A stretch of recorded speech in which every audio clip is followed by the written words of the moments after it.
¿qué tal? ¿Cómo estás? ¿Cómo lo has pasado?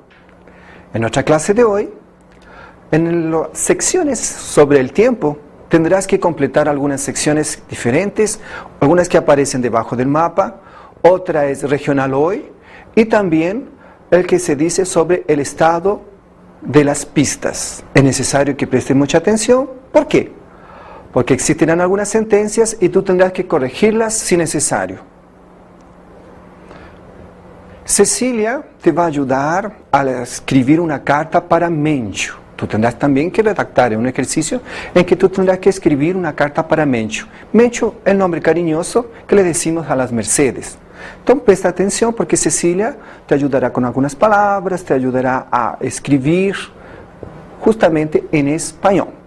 Y también tenemos un texto que es compañero de ruta. Es muy interesante porque habla de oportunidades de viajar, oportunidades de vacaciones, oportunidades de conocer un lugar diferente. Y es algo muy agradable, muy entretenido. En la parte de gramática, tú vas a estudiar el tiempo futuro y sus desinencias. También vas a conocer más sobre México y principalmente sobre la civilización azteca. Que tengas una excelente clase.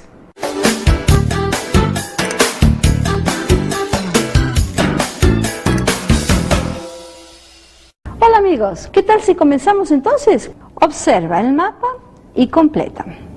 Y dice así: las temperaturas más bajas se registran en Río Gallegos con 3 grados bajo cero y Ushuaia con 0 grados respectivamente.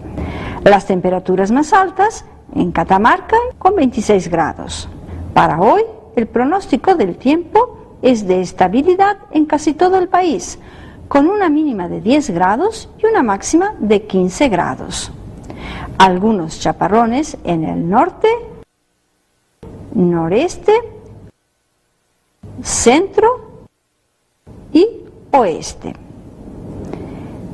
En el sur el tiempo estará frío y ventoso, presentando algunas lluvias y chaparrones de nieve. Bueno, muy bien, espero que hayan acertado. Vamos a la corrección del otro ejercicio. Leer la sección regional hoy y corrige las afirmaciones equivocadas. En el primero dice que permanecerá seco, no lloverá en toda la región norte. En la segunda afirmación dice que la Patagonia es la región cercada por los ríos Paraná y Uruguay. Y eso no es correcto. La cordillera de los Andes limita a Argentina y Uruguay. Eso está incorrecto porque limita a Argentina y Chile. Bueno, y las provincias de Corrientes y Misiones limitan con Brasil. Y eso es verdad. ¿Les llamó la atención el asunto de la Mesopotamia? Claro, porque Mesopotamia quiere decir entre 2 ríos. Por eso que tenemos una Mesopotamia en Argentina y hay muchas otras Mesopotamias en otros lugares. Ustedes deben haber estudiado en historia la Mesopotamia, Medio Oriente, entre los ríos Tigris y Éufrates. Esa es otra Mesopotamia también. Y la Mesopotamia de Argentina ustedes deben conocer por lo menos la región, parece bastante familiar a la región de las cataratas del Iguazú, de Foz de Iguazú. Es una región muy bonita, vale la pena ser conocida. Vamos a la corrección del otro ejercicio. Lee la sección Estado de las pistas. Y como dijimos, estamos hablando al respecto de las pistas de esquí. Y vamos a ver por qué estas sentencias no están correctas. Por ejemplo, dice que podemos deducir que se trata de pistas de corridas de auto, o sea, de autódromos. De entrada sabemos que no, porque estamos hablando del tiempo, y por las temperaturas nos da a entender que son pistas de otra cosa, por ejemplo, de esquí. En la segunda sentencia dice que las pistas están ubicadas en la región norte del país. Bueno, si ustedes ven en el mapa, van a ver que realmente es en el sur donde están las pistas de esquí, porque hace frío durante mayor cantidad de tiempo en el año. Entonces no en la región norte y sí en la región sur. Continuamos. Estas pistas son lugares de interés cultural. En realidad son lugares de interés turístico. Podría ser y cultural, pero en realidad el interés mismo es turístico. Y bueno, analizando el pronóstico del tiempo en el mundo, el lunes 2 de julio de 2001, las temperaturas más bajas se registran en Viedma, con 2 grados bajo cero, y las más altas en El Cairo y en Madrid, con 37 grados respectivamente. Bueno, muy bien. Entonces hemos treinado de esta forma un poquito más esta técnica, esta forma de lectura, que es ir hondo, ir pesquisando, extrayendo información específica, haciendo uso de las ayudas que tenemos, como los títulos, los subtítulos, las fotos. Y después de eso, ¿qué hacemos con la información que hemos obtenido? Claro, nos va a ayudar a poder tener una reflexión y después, ¿por qué no?, una producción. Podemos escribir, opinar, pensar y de ahí por delante. Tenemos que saber utilizar esta información que obtenemos, cualquier tipo de información que obtenemos, haciendo siempre uso del sentido crítico, siempre haciendo uso de nuestro sentido crítico, teniendo en cuenta la situación y el tiempo en que fue escrito, la intencionalidad del autor. Son pequeñas pistas que les estoy dando para poder comprender mejor un texto. Bueno, continuamos entonces. Vamos ahora a la producción, a escribir la carta para Menchu. ¿Qué le dice Lola a Menchu? Querida Menchu, claro que te voy a buscar al aeropuerto. Después confirma el vuelo en que llegas. Listo. Por aquí hace un calor bárbaro. Y con la niña la previsión es de empeorar. Así que trae solo ropas livianas, bien fresquitas y por supuesto ropa de baño, que vamos a la playa unos días. Besos, Lola. Claro que Lola le pudo haber dicho otras cosas, ¿no es cierto? La producción es personal. Esto es algo que yo les propongo. Y Lola, después de todo, es el sobrenombre ¿de qué nombre? De Dolores. ¿Y el de Mercedes? El de Mercedes es Menchu. Y así como el sobrenombre de Concepción puede ser Conce o Concha. Y no nos vamos a olvidar que el sobrenombre de Oscar es Cacho. No se olviden, ¿eh? Bueno, en este caso nuestras amigas han escrito una carta, pienso yo que por el correo normal, por el correo aéreo. Pero en algunos casos, algunas personas utilizan el correo electrónico, o como nosotros llamamos comúnmente, email. Email quiere decir justamente eso, correo electrónico. Bueno, ¿y qué expresiones les ha llamado la atención? ¿Vieron en el momento en que ella dice, claro, claro que vamos, claro, lógico, por supuesto, claro que vamos? Puedo decir para confirmar, claro que sí, claro que vamos. O no llegaré tarde, claro que no, por supuesto que no, claro. Bueno, y vieron que en un momento ella le dice, listo, listo, vale. Es una forma entonces de confirmar. Puedo utilizar cualquiera de estas expresiones para confirmar. Vale, listo, confirmado. Son entonces palabritas muy útiles que podemos utilizar tanto para hablar en una conversación normal o también en una carta o en una forma de escribir de una manera un poquito, no informal, pero sí amigable, coloquial. Bueno, ¿y cómo dice que va a estar el clima? ¿Recuerdan? Dice que va a ser un calor bárbaro, mucho calor, muchísimo calor. ¿Y en invierno qué es lo que hace? En invierno hace un frío bárbaro, muchísimo frío. Pero claro, ellas esperan tener un día de sol bárbaro. Y dice también que con la niña, el efecto de la niña, el clima puede empeorar. Que estaba malo porque hacía mucho calor, puede pasar a estar peor y a veces puede estar pésimo. La comparación, ¿vieron los comparativos? Malo, peor, pésimo. Quiere decir entonces que el clima puede empeorar. Si fuera el contrario, diría que el clima está bueno, buenísimo, óptimo. Y que el clima puede mejorar. Bueno, ¿y qué tipo de ropas la amiga le sugiere que lleve? Le sugiere que lleve, que traiga ropas livianas, ropas leves, ropas de verano. Entonces podemos observar que todos estos son sinónimos, ropas livianas, ropas leves o ropas de verano. Claro, recordemos también que el contrario también puede ser utilizado y podemos decir que en invierno usamos ropas pesadas, ropas de invierno, ropas de abrigo. ¿Recuerdan? Que haremos estas vacaciones. Y vamos a planear, pero antes de planear lo que haremos en las vacaciones, ¿qué tal si vemos este artículo que nos presenta el apunte? ¿Y qué tal si aprovechamos a practicar la técnica que les enseñé antes? Observen siempre lo general. Miren los títulos, los subtítulos, algún asunto ahí que haya que les llame la atención, como por ejemplo alguna cosa marcada en color gris, cinza, alguna cosa que les pueda ayudar en la comprensión del texto. Y les voy a dar un minutito para que ustedes lean este artículo rapidito, para que lean este artículo y después vamos a oír qué es lo que Juan y Sole van a combinar. Entonces, un minutito para leer solamente lo que está en círculo.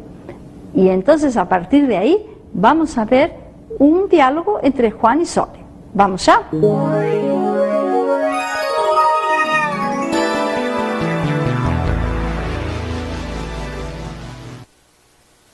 Bueno, ¿qué les ha llamado la atención de este artículo? Sí, este tipo de artículo realmente se puede encontrar en algunos diarios, y en algunas revistas que leen las personas jóvenes y algunas revistas de turismo. ¿Vieron? Es un anuncio de alguien pidiendo o buscando una compañía para viaje, para combinar y pasar a conocerse durante el viaje. Es una costumbre que todavía se puede tener, digamos así. Bueno, y ahora, ¿qué tal si si vemos el diálogo? Escuchemos qué es lo que Sole y Juan van a hablar. Compañeros de ruta. ¿Quién habla? Sole, soy yo, Juan. Te llamo porque estamos organizando un viaje a México para este invierno. 4 días y 5 noches. ¿Vamos? ¿Qué te parece la idea? ¿Quién va? ¿Cómo piensan hacer? Vamos con Alejandro y Ernesto. Ellos llegarán el 13, se quedan en casa un día y el 15 saldremos rumbo a la Ciudad de México. Para el 21 ya habremos vuelto. ¡Qué ganas de ir! Déjame pensarlo mejor. Creo que podré ausentarme unos días. Te llamo más tarde, ¿vale? Bueno, les quería comentar que esto que hemos visto es solamente un resumen del diálogo que ustedes tienen en el libro. Así que cuando tengan que hacer los ejercicios, lean todo el diálogo. Solamente me gustaría comentarles algunos puntos de este diálogo. Vieron que son amigos. Soledad se llama la chica y su sobrenombre es Sole. Bueno, ¿y qué más? Sí, ¿recuerdan qué es lo que le dice el amigo? Hola, Sole. Y ahí empiezan a contar lo que van a hacer, lo que harán. Y entonces en ese momento empiezan a planear qué es lo que hacen. Y después vieron cuando el chico le dice, vamos, vamos. Estamos utilizando aquí, en una forma de convidarla, un tiempo en el presente, pero estamos hablando del futuro. Claro. Después vieron que en otro momento dice, ellos se quedan, está diciendo que los dos muchachos se quedan en la ciudad.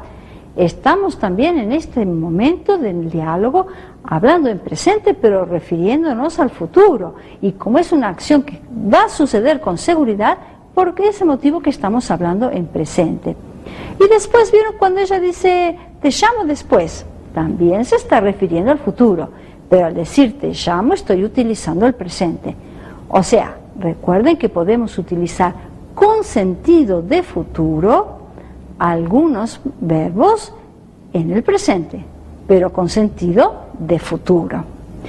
Ahora, cuando yo quiero utilizar el futuro con sentido de futuro y utilizar el futuro imperfecto del indicativo, sigo más o menos este paradigma, como en el caso cuando dice llegarán, cuando dice saldremos, cuando dice pienso que podré ausentarme, ¿sí? Y después en algún momento dice habremos vuelto para tal día. Van a encontrar eso en el texto. Entonces, en estos casos estamos utilizando futuro, perfecto e imperfecto con sentido de futuro. Pero recuerden que a veces podemos usar el presente con sentido de futuro, como ya vimos anteriormente. ¿Sí? ¿Cuál es el paradigma del futuro imperfecto del modo indicativo? Por ejemplo, del verbo viajar, primera conjugación. Digo que yo viajaré, tú viajarás, él viajará, nosotros viajaremos, vosotros viajaréis y ellos viajarán, viajarán. ¿Recuerdan? Ajá. ¿Y cuál es el paradigma de los verbos terminados en ir? Tercera conjugación.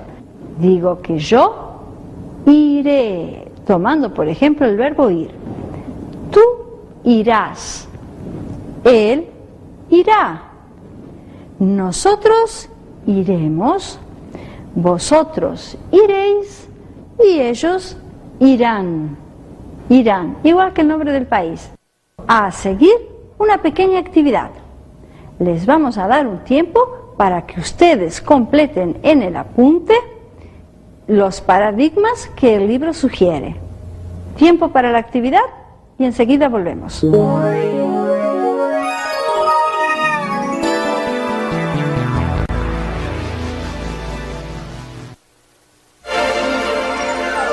Vamos a conferir del verbo trabajar. El futuro imperfecto del indicativo es yo trabajaré, tú trabajarás, él trabajará, nosotros trabajaremos, vosotros trabajaréis y ellos trabajarán. Del verbo ver, el paradigma es similar al verbo ir. Yo veré, tú verás, él verá, nosotros veremos, vosotros veréis y ellos verán. Después continúen ensayando un poquito más y si precisan una ayuda, recuerden aquel librito Conjugar es fácil que yo les había recomendado. Es bueno tenerlo cerca. Claro, sí. Recuerdan que tienen que hacer, todos van a tener que hacer los ejercicios de comprensión del texto. Y claro, para ayudarles un poquito más en la comprensión del texto, ¿qué tal si viajamos un poquito por ese México antiguo para que ustedes reconozcan las raíces del pueblo azteca? Un antiguo pueblo, una civilización muy floreciente que habitó México. México, la tierra de los aztecas. Y después de todo, ¿quiénes eran los aztecas? Eran la floreciente civilización que habitaba el actual México, o parte por lo menos. Les digo que tenía aproximadamente 15 millones de habitantes, lo que para la época era muchísimo. Y así como los incas estaban en el sur de América, los aztecas en el norte y en el centro, digamos, en América Central, eran civilizaciones fuertes, poderosas, que encontraron los españoles cuando llegaron. Eran poderosas, claro, para los términos de la época, ¿no es cierto? Y eran fuertes también en relación a las otras naciones indígenas. Y eran bastante avanzadas también en lo que se refiere a arquitectura, a medicina, a la organización de sus familias. No conocían todavía la escritura, pero tenían una forma muy interesante de comunicarse a través de dibujos o glifos. Y también, ¿qué más? Sí, tenían juegos sagrados. Eran muy famosos por sus juegos sagrados, entre ellos unos juegos que se realizaban en grandiosos estadios muy grandes, y que eran los abuelos o bisabuelos del actual básquetbol.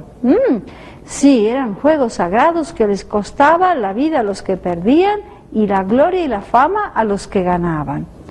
Otros juegos también parecidos al loto, el juego ese loto no de adivinación, pero el otro juego de fichas, juegos de raciocinio, y eran considerados casi sagrados.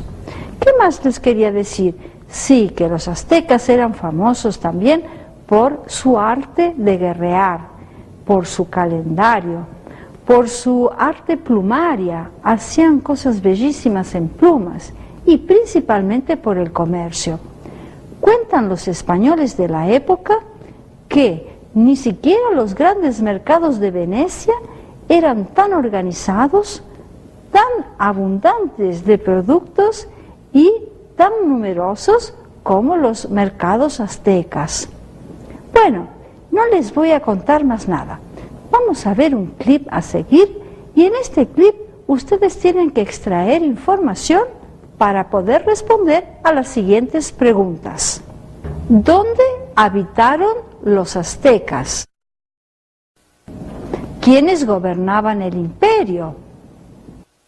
Cita 3 características que identifiquen a los aztecas. Vamos entonces, y después comentamos. Los aztecas eran una pequeña tribu de cazadores y pescadores que habitaban en el norte del actual México, aproximadamente en el año 1345 después de Cristo. Por sus conocimientos en el arte de la guerra y su capacidad de negociar, en menos de 200 años se transformaron en señores de un imperio con 15 millones de habitantes. La capital del imperio, Tenochtitlán, fue construida en una isla del lago Texcoco, y numerosos canales eran usados como vías de comunicación en vez de estradas. La vida en familia era muy importante para los aztecas, quienes educaban a sus niños enseñándoles las tradiciones familiares y los oficios de sus padres. Sus medicinas eran extraídas de la flora local, y esa era tarea de las mujeres. Su religión era politeísta, y los sacerdotes sacrificaban un guerrero de tribus conquistadas. Construyeron maravillosos templos para el dios de la lluvia, el dios de las flores y los placeres, y el gran colibrí azul. El imperio estaba a cargo del emperador, que cuidaba de atender al pueblo y extender los territorios. Y la mujer serpiente, que en realidad era un hombre, encargado de la parte administrativa. Hoy sabemos bastante de esta civilización porque, aunque no conocían el alfabeto, hacían sus registros dibujando sus ideas en glifos. Bueno, vieron que los aztecas entonces habitaron en México, cerca del lago Texcoco, y que en realidad eran 2 personas que gobernaban este grandioso imperio.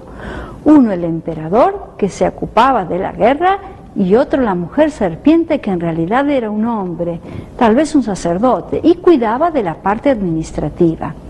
Las características, ¿vieron cuántas, no? Entre ellas, que eran las mujeres encargadas de cuidar de la medicina familiar. Eso le daba a la mujer un cierto poder en el medio de la familia. ¿Sabían de eso, no? Claro, era importante. La educación de la familia era tan importante que hay glifos mostrando cómo eran los hábitos de educación que tenían.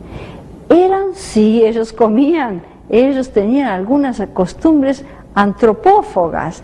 Ellos a veces comían a algún guerrero en un sacrificio humano que hacían en honra a los dioses. Bueno, son infinitas las costumbres y las características. Los invito a que continúen pesquisando un poquito más al respecto de este pueblo. Y ahora sí, vamos entonces a nuestras indicaciones para que hagas en casa. Realiza los ejercicios de comprensión que sugiere el apunte. Leer la crónica de la Ciudad de México y responde: ¿por qué el héroe se llama Superbarrio? Bueno, los voy a dejar entonces ahora con una bonita música, la revisión para nuestra clase y bueno, hasta la próxima. ¡Chao!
Muy bien, hiciste todos tus ejercicios en las secciones sobre el tiempo.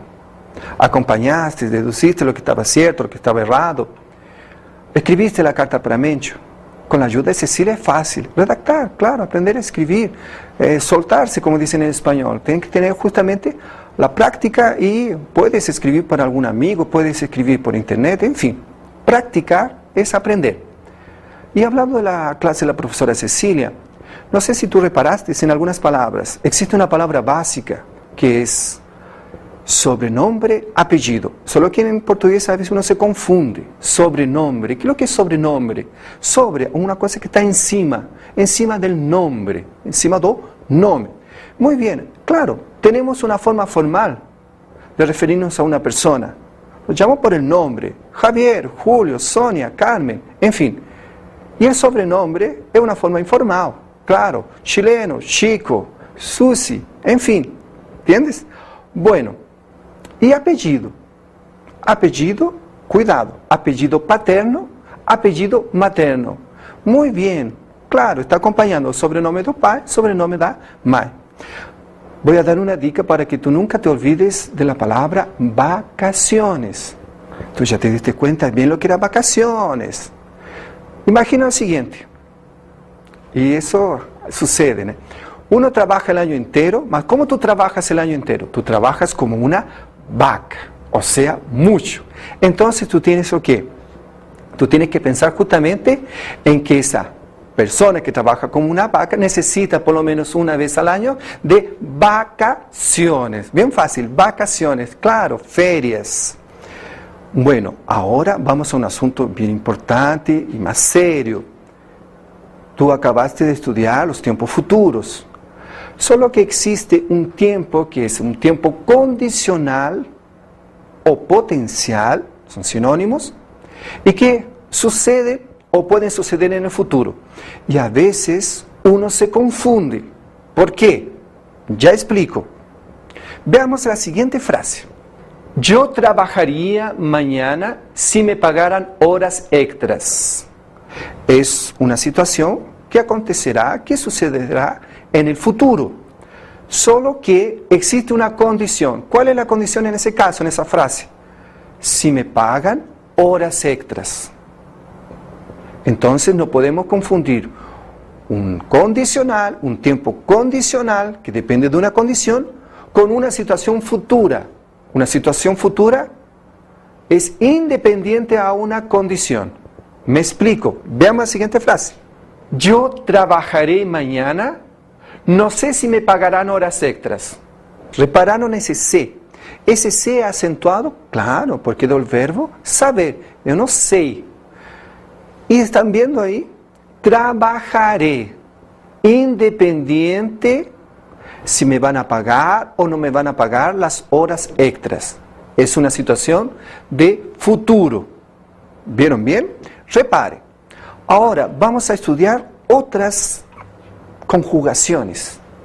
Yo trabajaría, tú trabajarías, él trabajaría, nosotros trabajaríamos, vosotros trabajaríais y ellos trabajarían.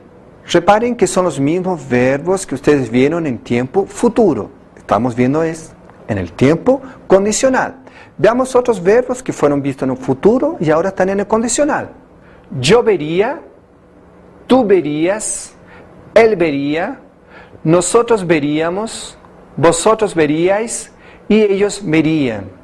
Eso, verbo ver. Yo vería la película si fuera con el actor tal, si fuera una película de ciencia ficción, en fin, condición. Yo iría, tú irías, él iría, nosotros iríamos, vosotros iríais y ellos irían. Excelente. Entonces, mucho cuidado para no confundir esos dos tiempos verbales. Muy bien. Vamos entonces a una dica, a una ayuda, justamente para que quede muy claro el tiempo futuro y el tiempo condicional. Veamos. Un verbo que termine en er. Tiene que ser un verbo regular que termine en er. Por ejemplo, comer. ¿Cómo sería conjugado ese verbo en el tiempo futuro? Yo comeré. Tú comerás. Él comerá. Nosotros comeremos, vosotros comeréis, ellos comerán. Y ahora, en un tiempo condicional, dependiendo de una condición, o que es potencial, sería yo comería, tú comerías, él comería, nosotros comeríamos, vosotros comeríais y ellos comerían. Excelente. Veamos entonces la aplicación de lo que has aprendido. Yo comeré todo lo que tenga a mi frente. ¿Es una frase que está en tiempo futuro o una frase que está en tiempo condicional? Futuro, claro. Yo comeré todo lo que está a mi frente. No estoy colocando ninguna condición. Veamos otra frase. Tú estudiarías mejor español con la ayuda de un buen diccionario. ¿Existe alguna condición? ¿Cuál es la condición? ¿Existe? Sí. ¿Y cuál es la condición? Que tengas un buen diccionario. Por lo tanto, él está en tiempo condicional o potencial. Veamos el último ejemplo. Tú lo conocerás mejor después que hables con él. Conocerás mejor. Muy bien. Es un tiempo futuro. Excelente. Bueno, entonces con esos ejercicios, espero que te hayan gustado, que hayas entendido bien. Me despido de ustedes. Chao.